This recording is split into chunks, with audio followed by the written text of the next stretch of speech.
Hola, mi nombre es Mauricio Enríquez Chot, soy investigador y docente de la Universidad Austral de Chile, acá en la sede de Puerto Montt, y mi discapacidad es una distrofia muscular espinal o SMA tipo 3, lo que me obliga a utilizar una silla de ruedas motorizada porque la enfermedad es progresiva y lo que hace es debilitar la musculatura del cuerpo. Por lo tanto, en algún momento de mi vida pude caminar con alguna dificultad y ya hacia alrededor de los 20 años ya empecé a usar silla de ruedas primero manual y luego casi y muy rápidamente ya una silla motorizada que me ha acompañado durante el resto de mi vida. Así que hoy en día tengo 47 años y ya casi 20 años desempeñándome como investigador y docente acá en la universidad. Partí trabajando en la escuela, estudié primero acá también en la universidad, mi primer título es de acá de la Universidad Austral en Ingeniería en Computación, así que luego de eso trabajé como docente de la Escuela de Ingeniería en Computación. También trabajé un par de años en la escuela de ingeniería industrial, pero en general estoy trabajando con ingeniería industrial, ingeniería comercial y ingeniería de control y gestión. El 2010 empecé a estudiar mi máster en ingeniería de sistemas y de control, básicamente robótica y automatización, eso en la Universidad Complutense de Madrid y la Universidad Nacional a Distancia de España, así que es un programa semipresencial que terminó en el 2013 y luego de eso, justo ya para más o menos el periodo en donde estábamos, donde nos estaban cambiando de escuela producto del cierre de la carrera de ingeniería en computación, entonces para la época en que estaba moviéndome a ingeniería industrial, fui a hacer mi doctorado a Estados Unidos en ingeniería industrial, así que ahí tuve la posibilidad de obtener el grado de máster en ingeniería industrial y también el doctorado en ingeniería industrial en la Universidad de Auburn, en Estados Unidos. El proceso que he vivido dentro de mi discapacidad ha sido bastante particular, lo considero en el sentido de cómo se desarrolla esta enfermedad, porque de alguna manera no me ha prohibido hacer ciertas cosas en cierto momento de mi vida.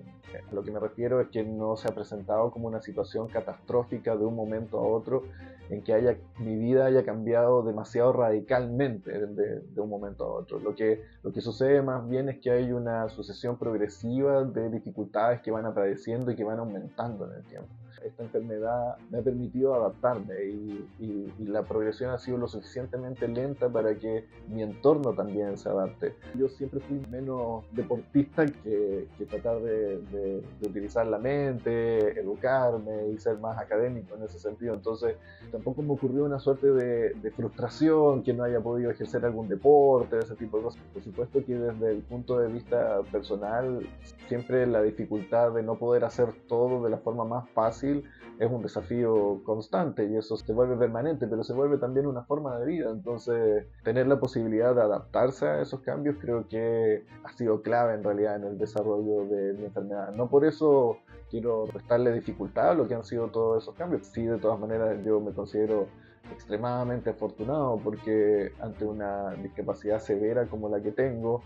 he tenido la fortuna de tener factores que me han compensado de enorme manera esta dificultad. Mi madre, mi familia, mis amigos, y que además exista tecnología que no es fácil de acceder, no es económica, pero que exista tecnología que al menos te pueda ayudar, como por ejemplo una silla de rueda motorizada, las adaptaciones que uno hace en la casa y las que están también dispuestos a hacer los empleadores, etcétera, cuando se combina con una labor en la cual uno puede desempeñarse de igual manera, porque por lo menos en mi caso la discapacidad termina en la parte física y no me afecta en la capacidad intelectual, entonces por lo menos en ese sentido sí, teniendo las adaptaciones y el entorno adecuado, me he podido desarrollar, eh, al menos creo, de igual manera que mis padres. Las adaptaciones que se hace o que se han hecho acá, en particular en la universidad, han tenido todo un desarrollo primero cuando yo fui estudiante.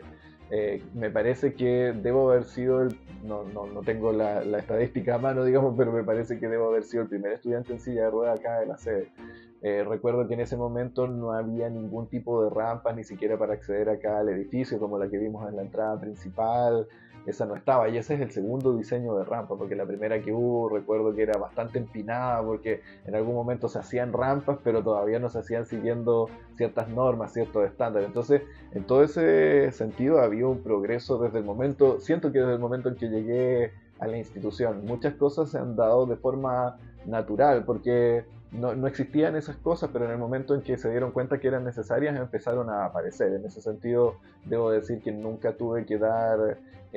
una lucha por esas cosas que eran como en el fondo mínimas que se necesitaban.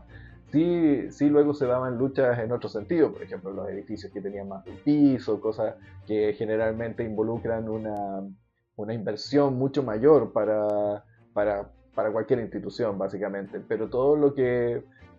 recuerdo muy bien que todo lo que fue necesario en mi llegada fue apareciendo naturalmente en la medida que necesitaba.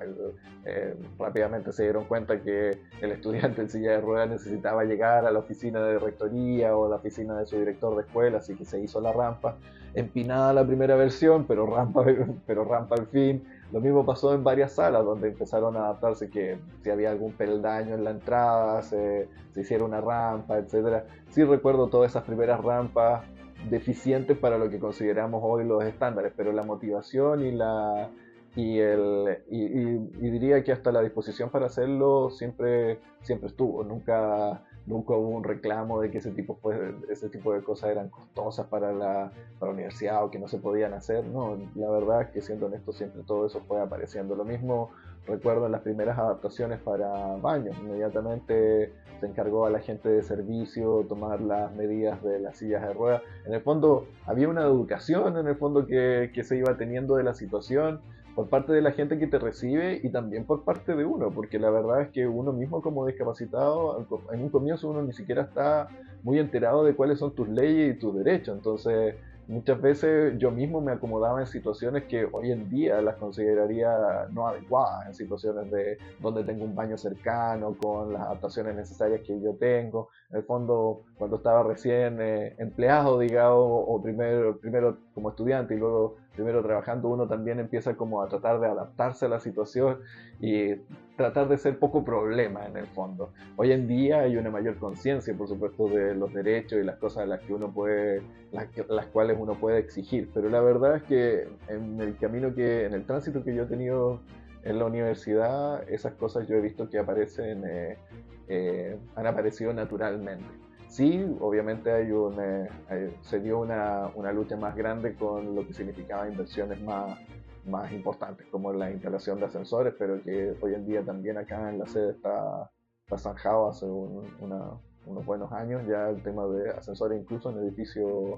edificios que son, digamos, antiguos, se hicieron las adaptaciones para los ascensores y con todas las condiciones de ascensores modernos, audio, señalética, eh,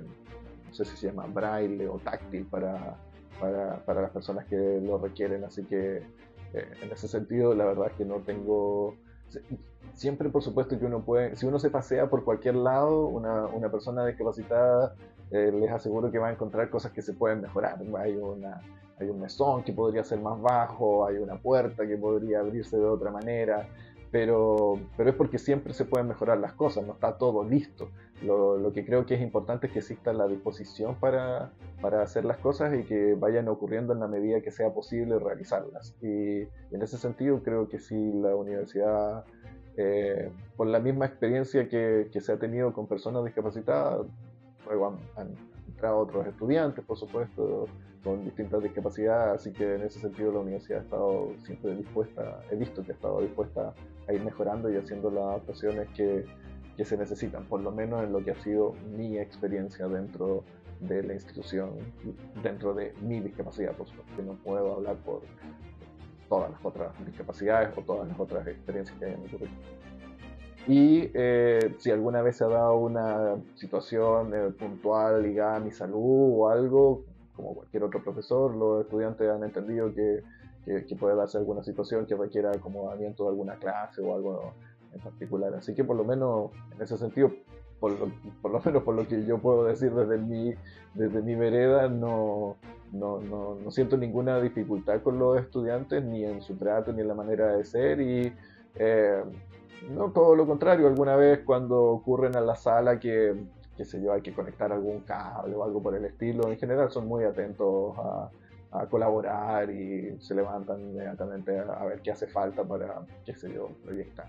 Sí, son muy colaboradores, muy amables, pero también a la vez muy respetuosos. Creo que es propio también de las generaciones actuales que se integran bien a estos entornos, y no me parece que les parezca muy raro ni que les altere de alguna manera el desarrollo de las clases o de las actividades. En particular a mí lo que tal como de alguna manera ha ocurrido con la institución donde me ha tocado desarrollarme, también he visto en el país que ha habido un desarrollo. Hay cosas que por supuesto mejoran. Cuando yo empecé a usar silla de ruedas, por esa época hasta las veredas no tenían rampas de acceso, si las tenían estaban en muy mal estado y también con pendientes que eran muy lejos de las normas actuales. Así que había dificultades en cuestiones mínimas. Uno no se encontraba baños para discapacitados en ninguna parte, mucho menos se respetaban ni los baños ni los estacionamientos para discapacitados, si es que existían. Así que obviamente, sería poco realista de mi parte no considerar que ha habido un progreso en ese sentido. Y la sociedad también ha aprendido a respetar un poco más esos espacios. Siguen habiendo circunstancias que ocurren, por supuesto, pero en general, por supuesto, uno también puede ver que existe una mayor conciencia de ese tipo de cosas. Pero sí, por ejemplo, a mí me ha tocado que mi discapacidad ha sido muy cara. Ser discapacitado en Chile es caro porque las adaptaciones que uno necesita y la indumentaria que uno necesita incluso para moverse no tiene muchos beneficios, y al contrario, tiene todos los impuestos en general que tienen artículos que de otra manera serían considerados de lujo. Una frase que a mí se me quedó de bastante joven es que al menos ciertas discapacidades parten por la cabeza, en el sentido de que si uno está viviendo el cuento de ser discapacitado y se dedica solo a eso, a ser discapacitado en el fondo, por supuesto que eso te va a comer mucho de tu tiempo, mucho de tu vida, pero si uno de alguna manera logra adaptar su entorno, adaptar su vida, ojalá con un entorno que te ayude a eso, idealmente, por supuesto, para que te aliviane un poco la carga. Pero si uno logra eso, uno tiene todas las posibilidades de competir intelectualmente de igual a igual con tus pares, porque las capacidades físicas terminan ahí, justamente en lo físico. Y hoy en día, la verdad es que no tenemos excusa para educarnos a nosotros mismos. No estamos ni siquiera en una situación como la que ocurría un par de décadas atrás, cuando yo empecé a estudiar, por ejemplo, donde la presencialidad era algo eh, que era requerido incluso para poder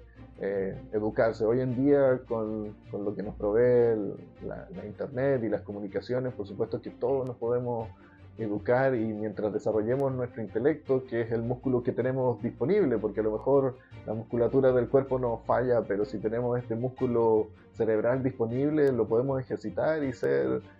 competitivos de igual a igual con nuestros pares. Y los entornos educativos valoran mucho el desarrollo intelectual porque no necesitan que yo esté haciendo malabares con los estudiantes, necesitan que les enseñe, y ojalá de la mejor calidad posible. Entonces, eh, yo sé que a lo mejor enseñar, investigar no es lo que todos les gustaría hacer, pero sí son áreas en donde podemos competir de igual a igual con nuestros pares y desarrollarnos de esa manera. Por lo menos en mi caso creo que se ha dado de forma beneficiosa